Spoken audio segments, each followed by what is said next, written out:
미국의 좀 표정을 봐야 될 것 같습니다. 트럼프가 어제 소셜미디어에 무기 비축량이 그 어느 때보다 많고 사실상 무한한 공급이 가능하다. 이 정도 보급품만으로도 전쟁을 영원히 그리고 매우 성공적으로 치를 수 있다. 이렇게 자신감을 드러냈습니다.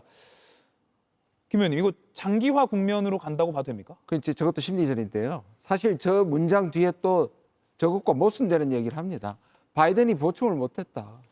그럼 결국 모자란다는 얘기가 예. 되는 거고요. 실제로 작년에 11 전쟁 때 여기 주한미군의 페이트리엇 미사일 대분대가 갔습니다. 예. 그러니까 모자라는 거예요. 이번에도 갈 가능성이 꽤 있습니다. 아하.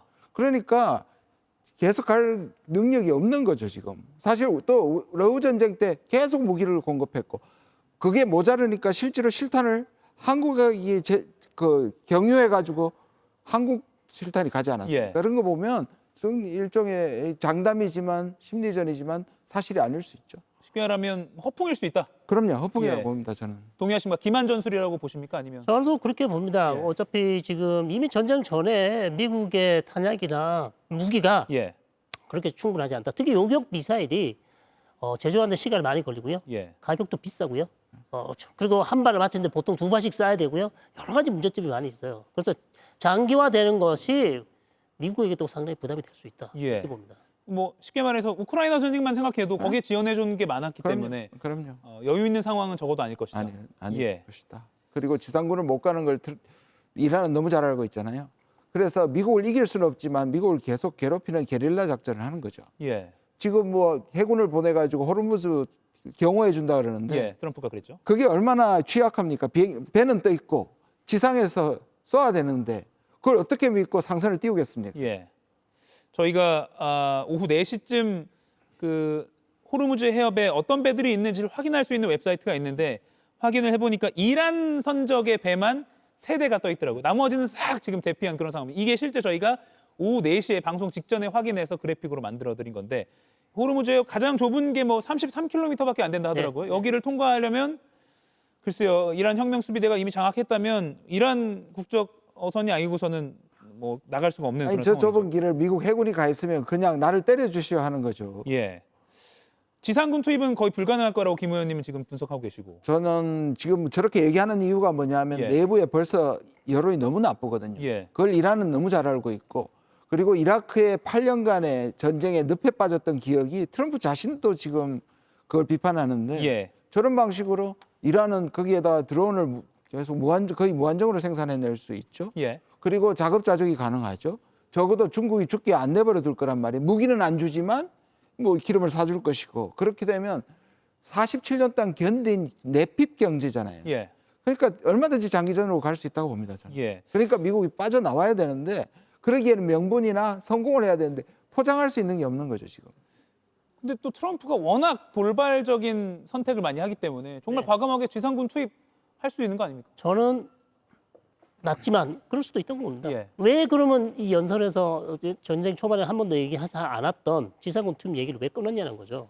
혹시 자기가 필요할 때 들어가기 위해서 여지를 만들어놨다. 예. 그래서 낮지만 자기가 필요하다고 생각하면 저도 그렇게 생각해요. 근데 그러면 이제 미국이 망하는 길로 가는 겁니다. 예. 또 다른 늪으로 빠지게 되는 거예요. 지상군 투입이라 하면 곧 정말 수렁에 빠지는 거다. 그렇죠. 미국이 옛날부터 그렇죠. 아프간, 베트남, 그다음에 이라크전에서 게릴라전에 별로 힘을 못 씁니다. 왜냐하면 사람이 죽어나가면 국내 여론이 들끓게 됩니다. 지상군 투입. 그러니까 이게 또 언론에 많은 관심이 있고 심지어 또 트럼프 대통령이 미국 매체와의 인터뷰에서 나는 울렁증이 없다. 다른 대통령들은 뭐 지상군 투입 울렁증이 있다고 했는데 나는 울렁증이 없다. 이런 식으로 말을 해서 이것도 허풍일지 뭐 기만 전술일지 한번 좀 지켜봐야 할 것 같습니다. 미국의 트럼프 대통령의 발언들을 살펴보기 위해서는 꼭 이걸 짚어야 합니다. 시청자 여러분께 이거 하나 보여드릴게요. CNN이 미국 성인 국민 1,004명을 대상으로 설문조사를 했습니다. 59%의 미국 성인이요, 응답자예요. 미국의 이란 공습에 반대한다라고 했습니다. 거의 6대4 정도가 되는 것 같고요. 트럼프 미 대통령이 이란 상황을 제대로 통제할 계획을 갖고 있다고 보느냐 이 질문에는 60%가 아니다.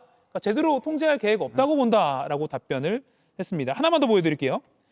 이번 공습이 군사 행동으로 이란이 미국에 더 큰 위협이 될 것이다라고 답변한 응답자가 54%였습니다. 즉 제가 트럼프 대통령이라면 이 CNN의 설문조사를 보면 또 가짜뉴스다라고 하는 거 말고는 할 말이 없을 것 같은데요. 저게 시점이 중요합니다. 보통 저 정도에 나오려면 예. 전쟁 시작점이 거의 안 나옵니다. 아하. 저거 전쟁이 오래 가가지고 염증을 느낄 때쯤 나오는 수치입니다. 저게. 예. 그러니까 전쟁을 출발할 때부터 벌써 여론이 나쁘다는 거예요. 예. 어떻게 보셨습니까, 저 설문조사? 저 설문조사는 뭐 이미 여론 전쟁을 시작하기 전부터 여론조사를 많이 해봤지만 한 번도 이번 이란 전쟁에 찬성하는 표가 반대표보다 높게 나온 적은 없습니다. 예. 그렇기 때문에 트럼프 대통령으로 상당히 지금 저런 지표를 보면 곤욕스럽겠죠. 예. 그럼 저런 지표가 나온 상황에서 다시 한번 동일한 질문을 드려보면 예를 들어 지상군 투입 같은 걸 망설일 수밖에 없다고 저희는 논리적으로 생각하는데 네. 또 반대로 이란이면 어떻게 해서 네. 뭐 헤즈볼라가 어떻게 해서 이런 또 명분을 또 갖춰서 투입을 할 가능성도 있지 않겠습니까? 그렇죠. 이제 예를 들었으면 또 게릴라전 외에 또 쓸 수 있는 게 테러리즘이잖아요. 예. 그 테러리즘을 그 헤즈볼라나 또는 이란이 하게 될 경우 그 예. 명분을 해가지고 들어갈 수 있겠죠. 예를 들어 자국민에 대한 어떤 사고가 일어난다면 네. 그 범인을 또 색출하겠다라는 명분으로. 아니면 뭐 이란이 가지고 있는 고농축 우라늄 450kg 지금 아직 이게 회수가 안 됐습니다. 예. 이것을 반드시 회수해야 된다. 그리고 핵시설이 아직 완파가 되지 못했다. 예. 그래서 지상군을 투입해서 완전히 파괴해야 된다. 뭐 여러 가지 변명을 대고 들어갈 가능성도 있죠. 이가혁 라이브를 시청해 주셔서 고맙습니다. 이가혁 라이브는 평일 오후 5시 TV와 유튜브로 실시간으로도 함께 하실 수 있습니다.